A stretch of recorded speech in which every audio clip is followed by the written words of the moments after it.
This is anti-brids for poi. I think it was supposed to be an advanced class, so that's why we started racing after a little while. We started off with this anti-brid right here, which is cap versus pendulum. We defined a anti-brid as being a hybrid in which we establish a relationship between one poi head and the opposite hand. We very quickly learned how to do caps by dipping down and dragging back across, dipping down and dragging back across. We talked about how the happy place for this is to have your hand pinned as close to your shoulder as possible in order to maintain the integrity of the relationship between the poi head and your hand.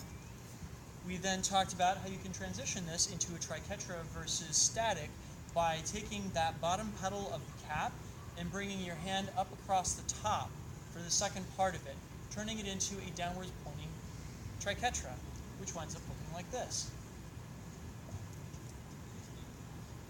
Or if you want to repeat it, again, you want to try and make sure that you keep that hand at your shoulder if possible. Yeah? Next, we talked about turning that bottom pedal of the cap into a linear isolation in which the hand is going around in a circle and the poi head is going straight up and down, which leads to very many problems when you hit the bottom of it. It makes the poi head very uncontrollable. We talked about using this as a device to get the poi head up and over, like so. One thing we can do with this, of course, is we can switch into the static versus triquetra with the pedal pointing up instead of pointing down. Another thing we can do with this is turn it into a triquetra versus pendulum, like so. We talked a little bit about how triquetra versus pendulum is much more easy to learn if you do it in a hands together place. And specifically, you want to look and see if you can nail those moments where the poi are horizontal at either side of your body and go up and over your center line with the two poi pointing in opposite directions as though they are a single staff. We then change the alignment of this move in order to turn it into an anti-brid. In other words, we're keeping the pendulum poi even with our triquetra hand. We talked about how this move is mathematically impossible to do completely cleanly, and you just do your best to keep them together as much as possible. Again, the way we get into this is we do a linear isolation from the bottom, and we turn the top pedal of the linear isolation into the top pedal of that triquetra, going back and forth like meow. We also talked about the possibility of just sawing off the top of that linear isolation.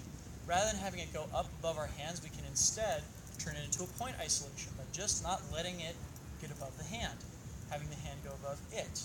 In which case, we have a couple things we can do with that.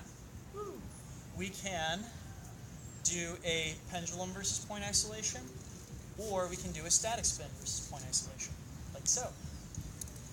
We also talked about doing cat-eye versus pendulum, like so, which you also get into off of that linear isolation on the bottom. And how you can use static spin versus point isolation to switch which hand is doing what in that cat-eye versus pendulum. Then we started talking about some really crazy things, such as throwing in a linear isolation instead of the top of the triquetra in triquetra versus pendulum, like so.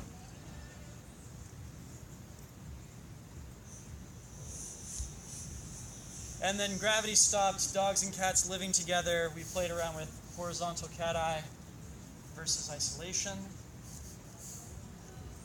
and how a horizontal cat-eye can be achieved by starting off with a linear extension, just going straight back and forth. And whenever the poi head is hanging under your hand, you reach up towards your nose, then back to your shoulders, up towards your nose, back to your shoulders, and then worked on whenever the poi head is above your hand, you get your hand down to your chest, thinking chest, nose, chest, nose, chest, nose. And how the challenge there is to make sure that as the poi head is going over your hand, that you get your hand up fast enough to catch it to bring it back across the other side of your body. And eventually you can just do it as one smooth, continuous motion, wherein you can check your work by doing it again against an isolation to make sure it is performing a hand path of the proper size. And how the transitions that work for that are static versus triquetra. Across the bottom is where that transition exists. Triquetra versus pendulum. Again, across the bottom. And cap versus pendulum. You can switch off of either side. It's cool. So that's class. Thank you all for coming out.